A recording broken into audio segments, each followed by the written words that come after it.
대통령이 국가 비상사태를 선포할 정도로 저출산에 따른 인구 위기가 국가적 현안이 되고 있는데요. 물론 저출산의 속도와 수위는 지역마다 다르게 나타나고 있습니다. 평균적인 출산 경향을 의미하는 합계 출산율은 서울이 가장 낮지만 지방에서도 일자리 여건이 위태로운 주요 산업도시를 중심으로 일부 지역은 서울보다 빠른 속도로 하락하고 있습니다. 또 인구 대비 출생아 수를 의미하는 조출생률은 지방에서 더 낮게 나타나고 있는데 이는 출산을 담당할 청년 인구 집단이 교육과 일자리를 찾아 지역을 이탈하기 때문입니다. 청년 인구 이탈 규모가 컸던 울산과 거제 등이 대표적인데요. 그렇다면 출산율 변동에 직접적인 영향을 미친 요인들은 어떤 것이 있을까요? 한때 사회적 이슈가 됐던 영끌의 원인이 됐던 주거와 앞서 언급했던 고용 문제가 가장 클 것입니다.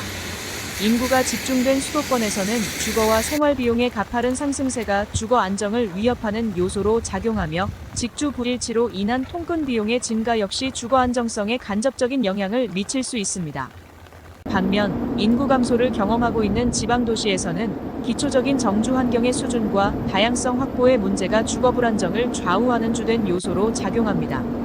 그리고 자가 보유 여부와 주거비 부담 비중 등 가구 수준의 주거 안정 정도가 양호하다 하더라도 지역 수준의 주거 안정 여건이 악화될 경우에도 출산 의향에 부정적 영향을 미칠 수 있습니다. 국토연구원의 국토 불균형과 저출산의 관계 보고서에 따르면 수도권에서는 주택 매매 가격이나 전세 가격이 출산율에 미치는 영향이 컸는데요. 전세값이 평균 10% 오르면 합계 출산율은 0.01명, 조출생률은 0.09명 감소하는 것으로 분석됐습니다. 비수도권에서는 주거 안정 관련 효과의 강도가 낮았던 데 비해 고용 증가율 같은 고용 안정 관련 변수나 청년 인구 순유입률이 더 큰 영향을 미쳤는데요. 청년 인구 순유입률이 1%포인트 떨어질 때 합계 출산율은 0.03명, 조출생률은 0.2명 감소했습니다.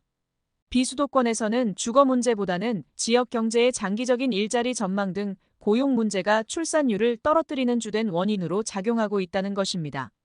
주거비 부담 비중이 높고 주택 가격 상승폭이 큰 수도권에서는 주거 상태의 불안정이 저출산을 심화하는 요인으로 작용하는 반면 비수도권에서는 지역 노동시장의 고용 불안정과 이로 인한 청년 인구 유출이 저출생 현상을 악화하는 데 중요하게 영향을 미친다는 것입니다. 앞서 언급했던 것처럼 자가를 보유하고 있거나 주거비 부담이 상대적으로 덜하더라도 지역의 집값 상승률이나 종합적인 정주 환경 등이 뒷받침되지 않으면 출산 자체에 부정적인 영향을 미친다는 것입니다. 이에 보고서는 저출산 대응을 위해 수도권 청년 가구의 주거 안정성을 개선하는 주거복지 체계를 강화해야 한다고 제안했습니다. 공공임대주택 공급과 연계한 양육 친화적인 주거 환경을 조성하는 한편 주거 지원 정책 대상 범위를 확대하고 출산 직후에 집중돼 있는 지원 범위를 양육 과정 전반을 포괄하는 저출산 대책을 마련해야 한다는 의견입니다.